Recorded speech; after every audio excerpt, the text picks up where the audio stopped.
मैं एक गांव में रहती थी। गांव से बड़े शहर में एग्जाम देने आई थी। एग्जाम देने के चलते यहाँ मुझे पूरे 1 महीने रहना पड़ा था। मेरे मम्मी पापा मेरी शादी करवाना चाहते थे और मैं भी शादी करना चाहती थी क्योंकि मेरी शादी की उम्र हो गई थी और मुझे भी संबंध बनाने का मन बहुत करता था।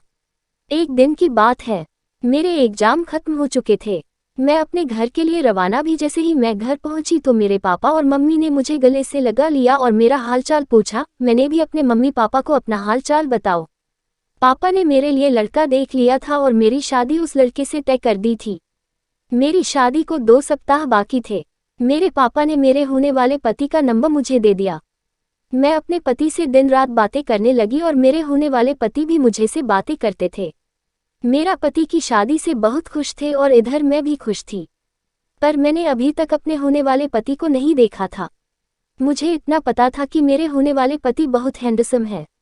एक दिन मेरे पति ने मुझे घुमाने के लिए पार्क में बुलाया। मैं तुरंत तैयार होकर घर से निकल गई और पहुंच गई। उस पार्क में कपल जाया करते थे और एक दूसरे के साथ समय बिताया करते थे और किसिंग वगैरह भी कर लिया करते थे। मैं वहां पहुंची तब मुझे कुछ पार्क बारे में पता नहीं था। मेरे होने वाले पति पार्क के अंदर ले गए और फिर थोड़ा देर के बाद हम दोनों एक पेड़ के नीचे बैठकर मैंने अपने पति से बहुत देर तक बातें की। बातों ही बातों में मेरे पति मुझसे प्यार करने लगे। मेरा मन तो वह सब करने को कर रहा था जो शादी के बाद करने की इजाज़त मिलती है, लेकिन मेरे पति बहुत सीधे थे। उनको मैंने ये सब बताया ही नहीं था। मैंने सोचा खैर छोड़ो और मेरी शादी होने वाली है, सिर्फ 2 सप्ताह ही तो इंतजार करना है, उसके बाद तो सब होगा ही। फिर कुछ देर बाद हम दोनों अपने अपने घर चले गए। मैं घर पहुंचकर अपने पति को बहुत देर तक याद करती रही।